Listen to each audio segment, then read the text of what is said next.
नमस्कार दोस्तों, आप सभी का एक बार फिर से स्वागत है जेके आईटी मंत्रा के ऑफिशियल यूट्यूब चैनल में। आज के इस वीडियो के माध्यम से डीआरडीओ एंड यूपीपीसीएल टीजी2 दोनों एग्जाम्स के लिए नॉन टेक के क्वेश्चंस लेकर उपस्थित हुए हैं। हमने एक सीरीज शुरू की है 500 प्लस ऑब्जेक्टिव टाइप क्वेश्चंस की, उसे अब बढ़ाकर 750 कर दिया है और हम रेगुलरली इसी प्रकार की मोस्ट इम्पोर्टेंट वीडियोज आपको प्रोवाइड करवाते हैं।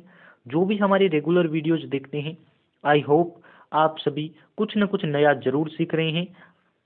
उस सीरीज के 10 पार्ट्स कंप्लीट हो चुके हैं। आज ये जो पार्ट्स है वो 11वां है, तो जरूर देखिए लास्ट तक, आपको कुछ नया सीखने को मिलेगा। हमेशा हम टॉपिक वाइज नहीं मिक्स क्वेश्चन लेकर उपस्थित होते हैं, लेकिन अब जो 11वां पार्ट है उसमें टॉपिक वाइज क्वेश्चंस लेकर उपस्थित हुए हैं। इसमें आपको राष्ट्रीय जो अभ्यारण्य है उससे जनरल अवेयरनेस के जो इम्पोर्टेंट क्वेश्चन हैं वो भी मिलेंगे, साथ में आधुनिक इतिहास के क्वेश्चन भी देखने को मिलेंगे। लास्ट तक जरूर देखिए। पहली बार चैनल पर आए हैं तो इसे सब्सक्राइब कर लीजिए, हम आपके लिए रेगुलरली वीडियोज प्रोवाइड करवाते रहते हैं। तो देखिए, पहला क्वेश्चन आपकी स्क्रीन पर है। यदि हो सके तो शेयर भी जरूर करें, जिससे हमें मोटिवेशन मिलता है और हम आपके लिए रेगुलरली इसी प्रकार की वीडियोज प्रोवाइड करवाते हैं। क्वेश्चन कह रहा है, दुधवा राष्ट्रीय उद्यान कहाँ स्थित है? तो जरूर कमेंट कीजिए यदि आपको आंसर पता है तो, और केवल आंसर नहीं बताई जाएंगी, आपको वो भी लिखवाया जाएगा जो इम्पोर्टेंट है, यानी कि चारों ऑप्शन को हम एक्सप्लेन भी करेंगे। आप अपना कमेंट कीजिए, आपको क्या लग रहा है इसका आंसर। वैसे तो आंसर आपको स्क्रीन पर दिखाई दे रहा होगा। तो जैसा कि आपको स्क्रीन पर दिखाई दे रहा है, आप सभी ने सही किया होगा। दुधवा राष्ट्रीय अभयारण्य कहाँ है? तो आप कहेंगे उत्तर प्रदेश में। अब चलिए मैं आपको ऑप्शन बता दूं, क्या पता आपकी ऑप्शन से आंसर आ जाए। तो असम में जो आपको है वो नोट कर लेना है, मानस अभयारण्य, और दूसरा है आपको काजीरंगा। दो अभयारण्य इंपॉर्टेंट है जो क्वेश्चन में आपको देखने को मिलते हैं। उड़ीसा में है क्या? असम में। तो असम में आपको नोट कर लेने कौन कौन से हैं। एक तो है मानस अभयारण्य असम में, और दूसरा है काजीरंगा। दोनों ही क्वेश्चन में पूछे गए हैं। तो क्या नोट करेंगे आप? मानस राष्ट्रीय उद्यान असम में, और एक है आपके काजीरंगा। तो नोट कर लिया होगा। चलिए अगले क्वेश्चन यानी कि ऑप्शन की तरफ एक्सप्लेन कर देते हैं। उत्तराखंड में सबसे इंपॉर्टेंट है, और ये क्वेश्चन आपको दो नामों से पूछा जा सकता है, जिसे आप कहते हैं जिम कार्बेट। जिम कार्बेट कहते हैं ना, जिम कार्बेट राष्ट्रीय उद्यान, अभियान या उद्यान, उसका अभी नाम कर दिया गया है रामगंगा। तो आप नोट कर लीजिए, रामगंगा नाम से यदि पूछे तो भी जिम कार्बेट का पूछ रहा है, और आपको उत्तराखंड ऑप्शन करना है। गुजरात का सबको याद है, गिर राष्ट्रीय उद्यान गुजरात में है, और उत्तर प्रदेश में सबने नोट कर लिया दुधवा राष्ट्रीय अभ्यारण्य। चलिए आगे करते हैं क्वेश्चन की ओर। क्वेश्चन वही पूछा है जो हमने अभी एक्सप्लेन किया था। गिर राष्ट्रीय उद्यान कहाँ स्थित है? तो अभी अभी हम पढ़कर आए हैं। ऑप्शन की तरफ जाएंगे, सी गुजरात में। असम में मैंने आपको नोट करवा दिया, याद कर सकते हैं आप, मानस और काजीरंगा। मानस और काजीरंगा। और दूसरा है उत्तराखंड में, जो अभी हमने कहा रामगंगा, या फिर रामगंगा लिख लीजिए क्योंकि नया नाम इसका ये है, पहले जिम कार्बेट था। उत्तर प्रदेश में अभी आप पढ़कर आए दुधवा राष्ट्रीय उद्यान। और वाल्मीकि राष्ट्रीय उद्यान आपके कहाँ है? तो आप कहेंगे बिहार में। इससे पहले हम आपको सफलता मंत्र की वॉल्यूम 2 से अवगत करवा देते हैं। नॉन टेक की 500 प्लस ऑब्जेक्टिव टाइप की क्वेश्चनों की एक पुस्तक निकाली है, सफलता मंत्र वॉल्यूम 2। पहले पार्ट में हमने 250 क्वेश्चन शामिल किए थे, और इसमें 500 जो यूपीपीसीएल टीजी2, यूपी आर्मिनल टीजी2, डीएमआरसी, डीआरडीओ, इसरो सभी प्रतियोगी परीक्षाओं के लिए बहुत ज़्यादा इंपॉर्टेंट है। 500 ऑब्जेक्टिव टाइप क्वेश्चन है नॉन टेक की।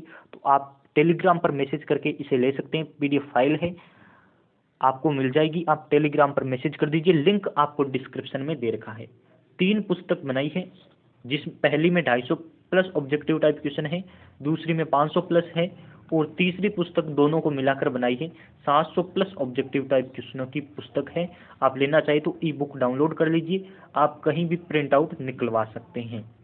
आगे जो आपके सामने क्वेश्चन है वो कह रहा है जिम कार्बेट, तो अभी अभी किया है, ऑप्शन पढ़े हैं ना, उसी से आया है। जिम कार्बेट की जगह यदि आपको रामगंगा दे तो भी आप कर सकते हैं, तो वो आपका उत्तराखंड में है। असम में कौन सा है? बार बार ऑप्शन ये है, ताकि आपको याद हो जाए, एक बार से याद न हो। तो मानस और काजीरंगा आपकी असम में है। उत्तराखंड में अभी आपने पढ़ा रामगंगा या फिर जिम कार्बेट। और आगे कौन सा है, गिर राष्ट्रीय उद्यान गुजरात में। और उत्तर प्रदेश में कौन सा है, तो आप कहेंगे दुधवा राष्ट्रीय अभ्यारण्य या राष्ट्रीय उद्यान। काजीरंगा पूछ लिया है, काजीरंगा बताइए, असम की तरफ जाएंगे ना, असम वाला ऑप्शन कौन सा है, तो आप कहेंगे असम में है काजीरंगा। और ऑप्शन एक्सप्लेन करने की आवश्यकता नहीं है। चलिए आगे क्वेश्चन की तरफ जाते हैं। आधुनिक भारत का जो क्वेश्चन है उसमें पूछा गया है, इतिहास का क्वेश्चन है। कह रहा है कांग्रेस के प्रथम अधिवेशन की स्थापना या अध्यक्षता किसने की। यहाँ मिसप्रिंट हो रखा है, आपको करना है अध्यक्षता किसने की, यानी कि प्रथम जो अधिवेशन हुआ उसकी अध्यक्षता किसने की। तो मैं आपको बता देता हूँ, चारों ऑप्शन को एक्सप्लेन कर देते हैं, लेकिन चारों एक्सप्लेन करने लायक नहीं है, आप देख सकते हैं। जो इंपॉर्टेंट है उन्हें एक्सप्लेन कर देते हैं, जिनके एग्जाम में क्वेश्चन आते हैं। ए.ओ. व्यूम ने कांग्रेस की स्थापना की 1885 में, ए.ओ. व्योम। और जो आगे है व्योमेश चंद्र बनर्जी, इनका पूरा नाम था। इन्होंने 25 दिसंबर 1885 को कलकत्ता के गोकुलदास तेजपाल संस्कृत विद्यालय में कांग्रेस के प्रथम अधिवेशन की अध्यक्षता की। तो ऑप्शन नंबर ए की तरफ जाएंगी, व्योमेश चंद्र बनर्जी ने प्रथम अधिवेशन की अध्यक्षता की 25 दिसंबर 1885। और कलकत्ता के गोकुलदास तेजपाल संस्कृत विद्यालय, ये पूरा नाम है इसका, जहां अध्यक्षता हुई। चलिए आगे क्वेश्चन की तरफ बढ़ते हैं। क्वेश्चन है 8वां, जो कह रहा है प्रार्थना समाज के संस्थापक कौन थे। प्रार्थना समाज के संस्थापक कौन से, तो आप इजीली याद कर सकते हैं कौन थे, सबको पता है प्रार्थना समाज।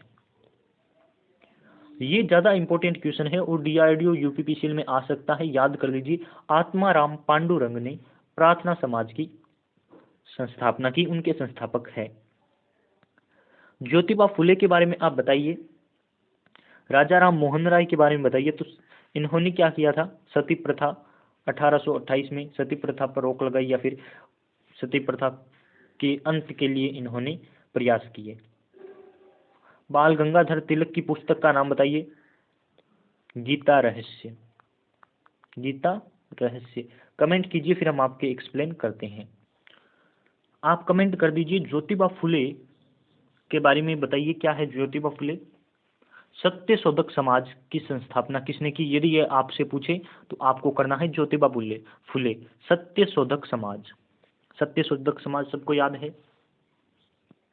और यदि हम एक और क्वेश्चन आपको बताएं तो बहुत ज्यादा इंपॉर्टेंट है। क्वेश्चन क्या है कि भारतीय उपद्रव का नेता किसे कहा जाता है, या भारतीय उपद्रव का जनक किसे कहा जाता है, भारतीय उपद्रव का पिता किसे कहा जाता है। 3 लैंग्वेज में क्वेश्चन आता है, आंसर एक ही है और क्वेश्चन की लैंग्वेज अलग है। तो भारतीय उपद्रव का पिता जब भी पूछे, आपको ऑप्शन नंबर डी की तरफ जाना है, बाल गंगाधर तिलक।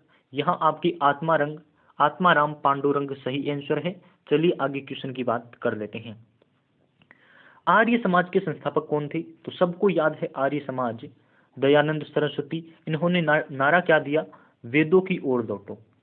वेदों की ओर लौटो का नारा किसने दिया, तो आपको याद होना चाहिए दयानंद सरस्वती, यानी आर्य समाज के संस्थापक दयानंद सरस्वती। ज्योतिबा फुले मैंने अभी अभी आपको बताया, सत्य शोधक समाज। और गुलामगिरी पुस्तक भी ज्योतिबा फुले की है। राजा राम मोहन राय सती प्रथा के अंत के लिए ब्रह्म समाज। और बाल गंगाधर तिलक पुस्तक है गीता रहस्य, गंगाधर तिलक की। और इन्होंने जो किया वो भी मैंने आपको बताया, भारतीय उपद्रव के पिता इन्हें कहा जाता है। केसरी व मराठा पत्रिका भी बाल गंगाधर तिलक की है। ऑप्शन नंबर ए यहाँ सही आंसर है। आपको 4 या 5 नए क्वेश्चन सीखने को यहाँ जरूर मिले होंगे। नेक्स्ट आपका क्वेश्चन है, कह रहा है ओजोन परत को मापने की इकाई कौन सी है। तो ओजोन परत सबको याद होनी चाहिए। चलिए हम एक्सप्लेन से इसका आंसर लाते हैं, यानी कि ऑप्शन से। एम्पियर किसकी है, आप कहेंगे विद्युत धारा की, विद्युत धारा की एम्पियर है। और एम्पियर को ए से दर्शाते हैं, है ना। हर्ट्ज किसकी है, तो आप कहेंगे ये है आपकी फ्रिक्वेंसी की, यानी कि आवर्ती की फ्रिक्वेंसी है। आवर्ती की एक और बताइए तो आप कहेंगे साइकिल पर सेकंड, यानी कि चक्र प्रति सेकंड। डॉप्शन किसकी है, तो आप कहेंगे ओजोन परत की, और ओजोन को O3 से दर्शाया जाता है। ये भी आपको पूछा जा सकता है कि ओजोन में ऑक्सीजन के कितने परमाणु होते हैं, तो आपको बताना है 3, है ना। क्वेश्चन ऐसे आ सकता है। और वोल्ट किसकी है, तो वोल्ट ईएमएफ की है। विद्युत वाहक बल जिसे कहते हैं पोटेंशियल डिफरेंस की है, यानी कि विभवांतर की है, तो ये इसकी वोल्ट होती है। तो यहाँ ऑप्शन नंबर सी सही आंसर है। डॉप्शन है ओजोन की, O3 इसका परमाणु होता है। तो ओजोन परत को मापने की इकाई है डॉप्शन। अगला जो क्वेश्चन है वो कह रहा है वुल्लर झील और डल झील कहाँ स्थित है। तो चलिए मैं इसे एक्सप्लेन करता हूँ। वुल्लर झील और डल झील है आपकी जम्मू कश्मीर में। याद कर लीजिए, वुल्लर झील और डल झील जम्मू कश्मीर में। एक और क्वेश्चन पूछा जाता है वो मणिपुर से है। लोकटक झील कहाँ स्थित है, तो लोकटक झील है आपकी मणिपुर में। अब लोकटक झील में एक और है, यहाँ संगाई पाया जाता है, संगाई हिरण है वो पाया जाता है लोकटक झील पर। और विश्व का एकमात्र तैरता हुआ राष्ट्रीय उद्यान वो भी यही है। उसका नाम बताइए, मैंने आपको पहले भी एक्सप्लेन किया है। विश्व का एकमात्र तैरता हुआ राष्ट्रीय उद्यान कौन सा है, तो आप क्या कहेंगी, आंसर कीजिए, मैं आपका कमेंट पढ़ रहा हूं। मैंने आपको पहले भी एक्सप्लेन करवाया है, वैसे तो इसका आंसर बताया है कि कौन सा है। काबुल लामजाऊ राष्ट्रीय उद्यान या नेशनल पार्क है वो लोकटक मणिपुर में स्थित है, लोकटक झील पर, और विश्व का एकमात्र तैरता हुआ राष्ट्रीय अभ्यारण्य है। ये थे आज के इंपॉर्टेंट क्वेश्चन। यदि आपको वीडियो पसंद आई है तो लाइक कर दीजिए, हो सके तो किसी के साथ शेयर करें। और यदि ये PDF डाउनलोड करनी है टेलीग्राम पर मैसेज कर दीजिए, आपको वहाँ मिल जाएगी। पहली बार चैनल पर आए हैं तो हमारे प्रीवियस पार्ट्स भी जरूर देखिए, बहुत ज़्यादा इंपॉर्टेंट क्वेश्चन करवाए हैं। DRDO की अलग से प्लेलिस्ट बना दी है। बहुत बहुत धन्यवाद आप सभी का।